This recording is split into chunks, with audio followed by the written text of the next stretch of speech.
All right, so what if I told you that you can edit 6K, 30 frames per second, 10-bit, 420h.265 video from the Evo 2 Pro super easily? Would you believe me? I wouldn't have believed this a couple of weeks ago, but I finally broke down and I picked up the Mac Mini M1 and I bought the base edition, and I'm really surprised at what this thing is capable of doing.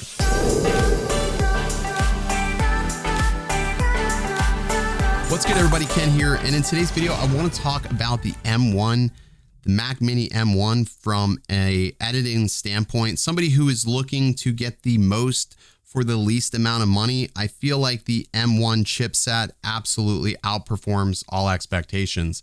And this is coming from somebody who is not like I don't consider myself an Apple fanboy. When Apple announced these chipsets, I ended up going the opposite direction and bought a Razer Blade Advanced. Yes, I did return it because I ended up getting a MacBook Pro, but is that a dead pixel? No, it's not that's not a dead pixel. The weirdest thing. My goodness, I thought that was a dead pixel and it's not a dead pixel. Oh my God.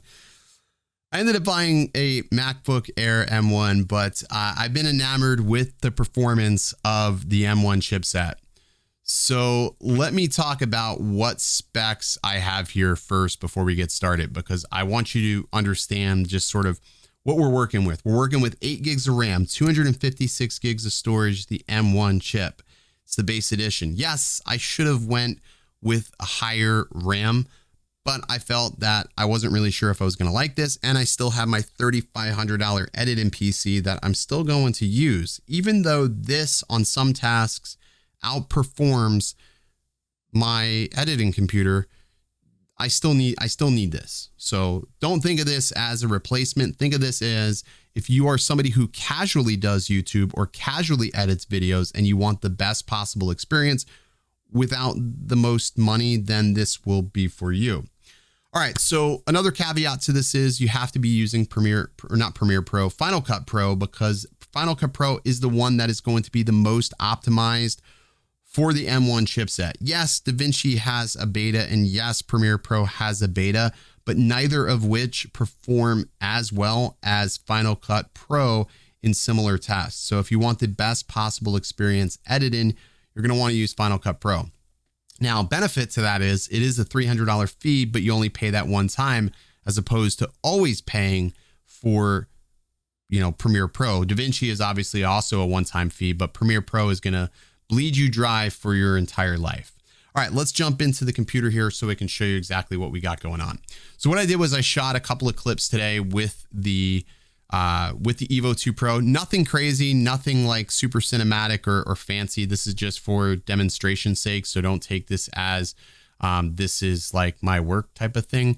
But I have a project here, and the project is set for 4K. So this timeline, this project here, if I go to my project settings, which I have no idea how I get to my project settings. I am an idiot. I am an idiot. Oh, it's 4K 29 frames per second.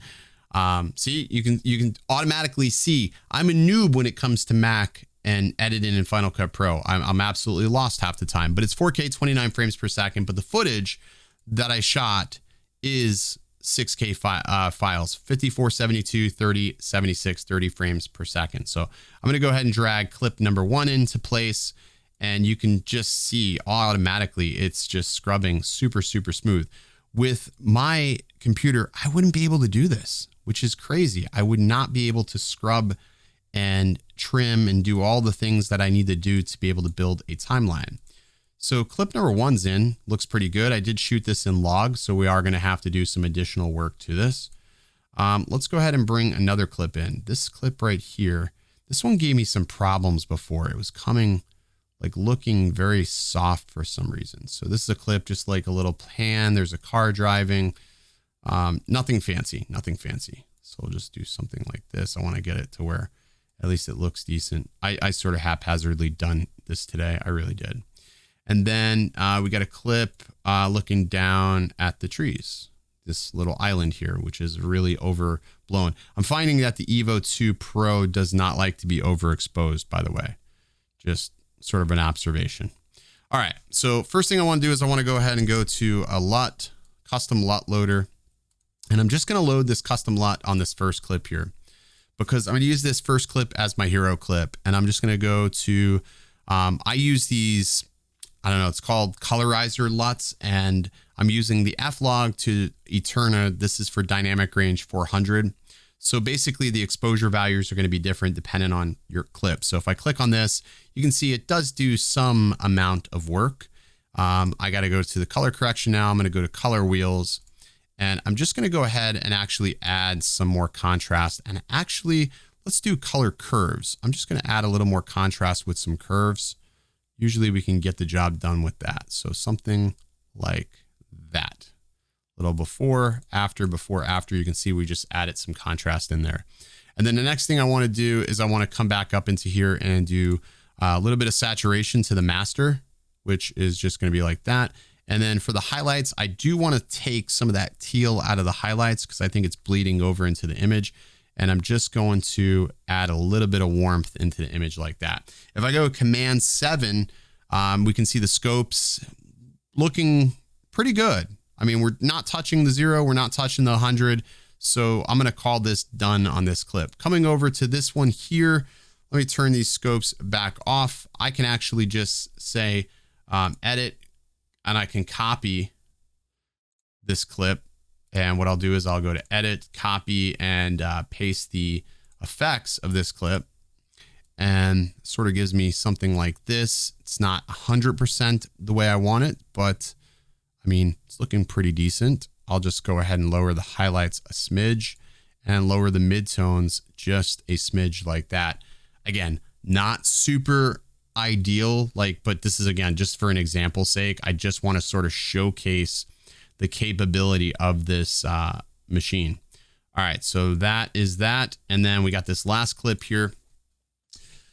For this one, I don't know if this LUT is going to work. I may have to load a different LUT on this clip here, because this one I overexposed a little too much, and I don't feel like that LUT is actually doing me any justice. So let's go into my LUT folder, and I'm going to go to the colorizer LUTs. And for this one, I don't know if I'm going to, I don't know if I'm going to use Eterna. Let's use Astia, and I'm going to use 100. Yeah, I don't really like that. Astia 100 is not going to work the way I want. So sometimes it's just finding the right one. So that's Astia 400. We'll make it work. The whole idea is I just want to show you how taxed you can make this computer before you really start having problems. So I'm just going to go ahead and start adding contrast back into this image.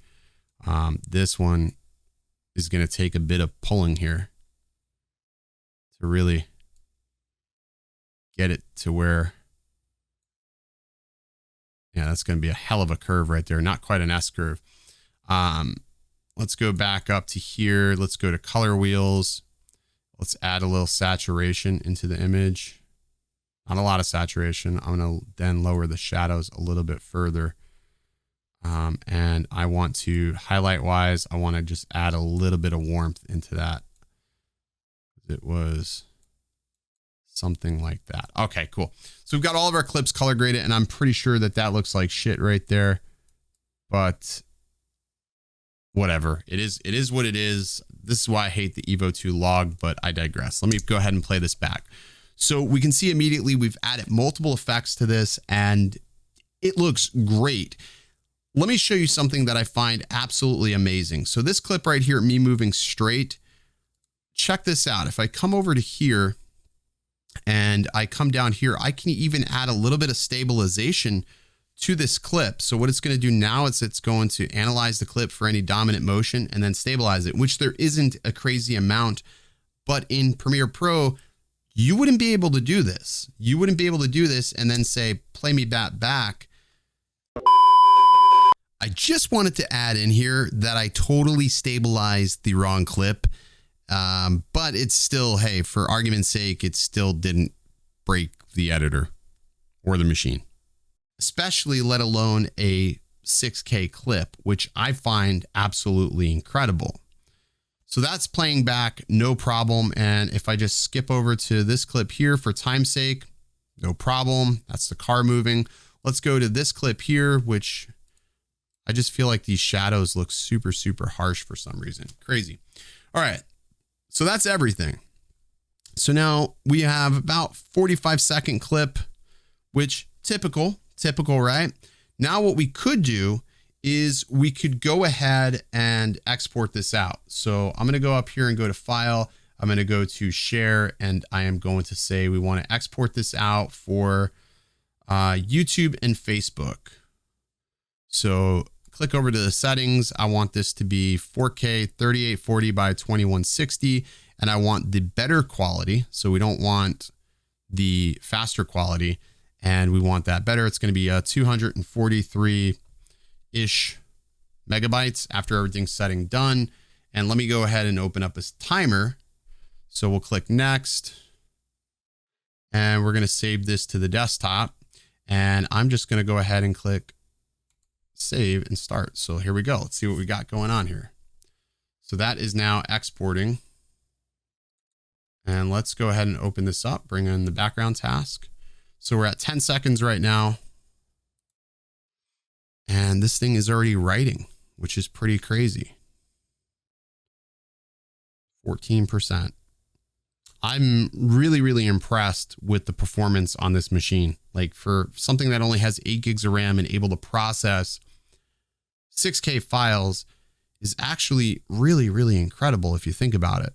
And we just added a bunch of shitty color grade to it. So again, not my best work. I am not a fan of the Evo 2 log. I hate the Evo 2 log. You absolutely have to nail your exposure. And I really do find that if you overexpose the Evo 2 log, you just don't have a lot of room to get it, to rein it back in. You just don't. It's almost best just to not shoot in the log format. So let me go ahead and see what we got here. So process wise, we're consuming most of the RAM here. It is being still relatively efficient with Final Cut Pro chewing up about 3 gigs of RAM, and then everything else is sort of the system. So this is where that additional RAM is definitely going to help you.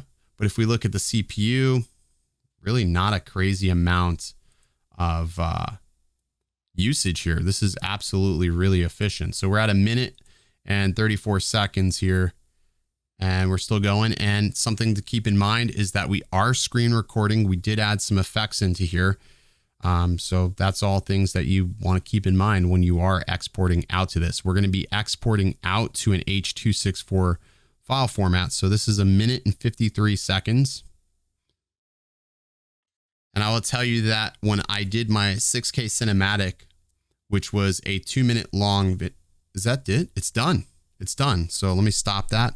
That was 2 minutes and 6 seconds to export out that clip. So 2 minutes, 6 seconds, and it exported out that clip. So I can open it up here. Let me resize that for our window. So here's the clip that we exported. So there it is right there. It's pretty incredible. 2 minutes, 6 seconds, probably actually a little bit under 2 minutes because I was talking and I didn't realize it went. That actually doesn't look bad. That color doesn't look bad. Sharpness on this clip looks relatively decent. That has nothing to do with Final Cut. That just has to do with how I shot it in camera. Let's go next clip. This clip here, I think I screwed up the focus because this over here looks really mushy. I don't think I was focused on the car. I was trying to focus on the car on this clip. I think I screwed it up. That looks okay. These shadows look like shit right here. I don't know what happened here. This looks like shit, but I don't care. It's just in demonstration purpose that don't shoot in Evo log apparently. And apparently that's a camera conspiracy color grade right there. So 2 minutes, 6 seconds was the export. So what's the takeaway here? Well, I guess I was wrong. You do not have to spend a tremendous amount of money on a supercomputer. These $700 Mac minis are more than enough to be able to edit. But if you do want to get technical, go ahead and make sure that you spend the extra cash for the additional RAM, because I don't think 8 gigs is going to be enough in the long haul. Maybe if you're just editing 4K and 1080p files, but if you have a 6K drone like the Evo 2 Pro, you're probably going to want the additional RAM clearance. But there you go. Hope you guys enjoyed this video. Hopefully it was insightful. Sorry about the color grade. That looks like shit, but that's what happens when you're shooting with that log. I'm not happy with that. That's all I'm going to say about that. All right, guys, we'll see you in the next video. Stay original.